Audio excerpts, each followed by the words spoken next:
राजा सहितको प्रजातन्त्र भन्दाखेरि मैले के भनेको थिएँ भने राजा रहने परम्परालाई कायम राखेर पनि यदि जनतालाई सर्वशक्तिमान बनाउने, प्रजातन्त्रलाई सर्वशक्तिमान बनाउने कुरालाई ग्यारेन्टी गरिन्छ भने यो ठूलो आपत्तिको कुरा हुने छैन। किन ठूलो आपत्तिको कुरा हुने छैन?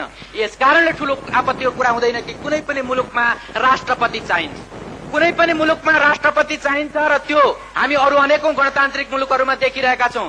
हाम्रो मुलुकमा चाहिँ राष्ट्रपतिको निर्वाचन चाहिँ गर्नु नपर्ने त राजाकै छोरा राष्ट्रपति जस्तो हुन्छन् भने पनि त्यसलाई ठूलो आपत्तिको विषय मान्नुपर्ने केही जरुरी हुँदैन। यस कारणले कि यद्यपि राजालाई यो परम्परावादी खालको एउटा अभिजात्य वर्गलाई र त्यो अभिजात्य शैलीलाई कायम राख्दाखेरि मुलुकले अलि बढ्ता खर्च बेहोर्नु पर्ला। जस्तो माधव कमरेडले यहाँ बताएर जानुभयो कि राजाको 4 लाख तलब भन्ने कुरा चाहिँ राखियो।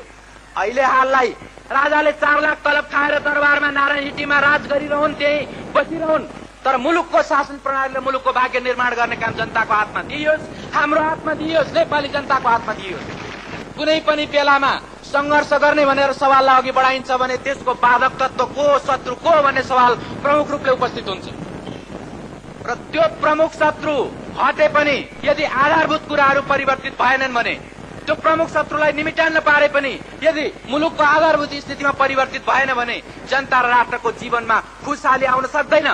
त्यसो भएको हुनाले नि हामीले अहिले यदि राजा संविधानमा बाँधिएर बस्ने हो भने, यदि राजा जनतालाई दिएका अधिकारहरूलाई उल्लङ्घन गर्ने, कहिल्यै पनि त्यस्तो दुस्साहस नगर्ने हो भने रहन पनि सक्छन्। त यसो भन्दाखेरि मैले अघि भने कि यहाँहरू धेरैलाई मेरो कुरा चित्त नबुझ्न सक्छ, हो यसले त राजालाई रहन पनि सक्छन् भन्यो, नेकपा मालेको महासचिवले रहन पनि सक्छन् भन्यो। आदरणीय जनसमुदाय, यो कुनै ठूलो कुरा होइन।